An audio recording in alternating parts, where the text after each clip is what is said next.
Great. Well, our first story today, though, is a thinking sport. It's called orienteering, and if you've ever been lost in the woods, and I have, and so have I, then you could learn a lot from this group. They're called the Indiana Crossroads Orienteering.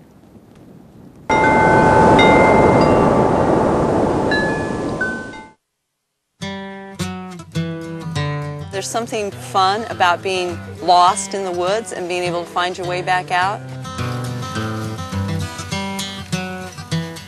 Orienteering began in the late 1800s and the early 1900s in the Scandinavian and Nordic countries. The military over there used it to train soldiers in navigation, and it kind of sprung out of that as a sport and a recreation.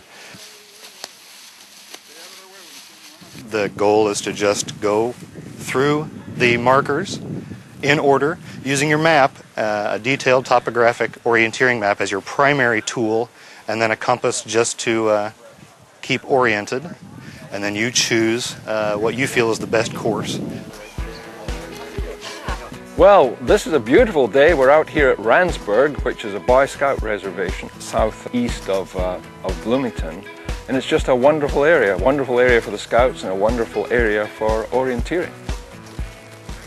The way to get involved in orienteering is just to show up at a meet like this one. We're very eager to get new people on board. I know sometimes it can be intimidating, but we offer training, and we definitely understand and appreciate that, you know, if we're going to see any growth in orienteering over the long term, it's crucial for those new people to come right up.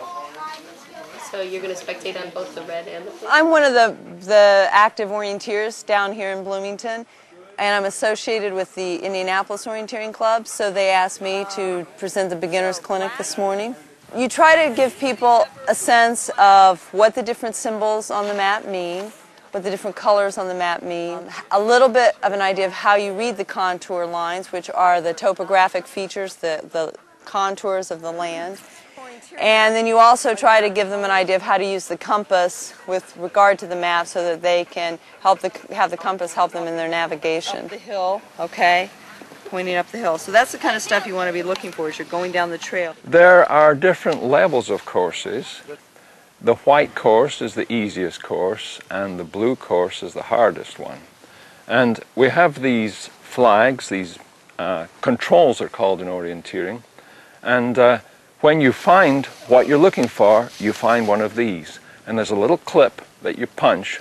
So you punch a card, and so when they come back, we know that they've visited this particular control. A typical meet for orienteering for our club is 2 hours. Most of our meets start at 11 a.m. and they finish at 1 p.m. You can start any time during that window. And typically we expect people to be back by about 3 hours after starting.